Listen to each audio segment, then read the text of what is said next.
భారతదేశ సంస్కృతి సాంప్రదాయాలు ప్రపంచంలోని అత్యంత గొప్పవని వైఎస్ఆర్సీపీ మాజీ మంత్రి అవంతి విద్యా సంస్థల చైర్మన్ శ్రీనివాసరావు అన్నారు. పండుగల విశిష్టతను తల్లిదండ్రులు తమ పిల్లలకు వివరించాల్సిన అవసరం ఉందని ఆయన పేర్కొన్నారు. ప్రపంచవ్యాప్తంగా ఉన్న అనేక సంస్కృతుల్లో భారతదేశ సంస్కృతి అత్యంత గొప్పదని వైఎస్ఆర్సీపీ మాజీ మంత్రి అవంతి విద్యా సంస్థల చైర్మన్ శ్రీనివాసరావు అన్నారు. పండుగలు మన సంస్కృతి సంప్రదాయాలకు ప్రతీకలని పేర్కొన్న ఆయన వాటి విశిష్టతను తల్లిదండ్రులు తమ పిల్లలకు వివరించి భావితరాలకు అందించాల్సిన బాధ్యత ఉందన్నారు. ఏ దేశానికి వెళ్లినా భారతీయ సంస్కృతి సంప్రదాయాలను ఎప్పటికీ పాటించాలని ఆయన సూచించారు. విభిన్న కులాలు మతాలతో కూడిన భారతదేశం భిన్నత్వంలో ఏకత్వానికి నిదర్శనమని, ఈ దేశంలో పుట్టడమే ఎన్నో జన్మల పుణ్యఫలమని శ్రీనివాసరావు కొనియాడారు. ఈ సందర్భంగా నిర్వహించిన ముగ్గుల పోటీల్లో విజేతలకు అతిథుల చేతుల మీదుగా బహుమతులు అందజేశారు. భోగి మంటలు, గంగిరెద్దుల ఆటలు ప్రత్యేక ఆకర్షణగా నిలిచి పండుగ వాతావరణాన్ని ప్రతిబింబించాయి.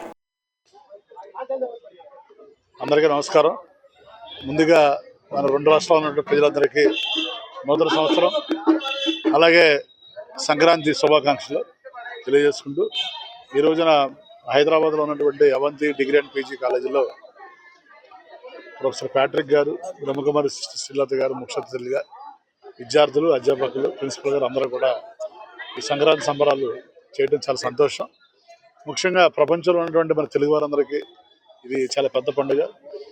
అందరూ కూడా మరి సుఖ సంతోషాలతో ఉండాలి, భోగభాగ్యాలతో ఉండాలని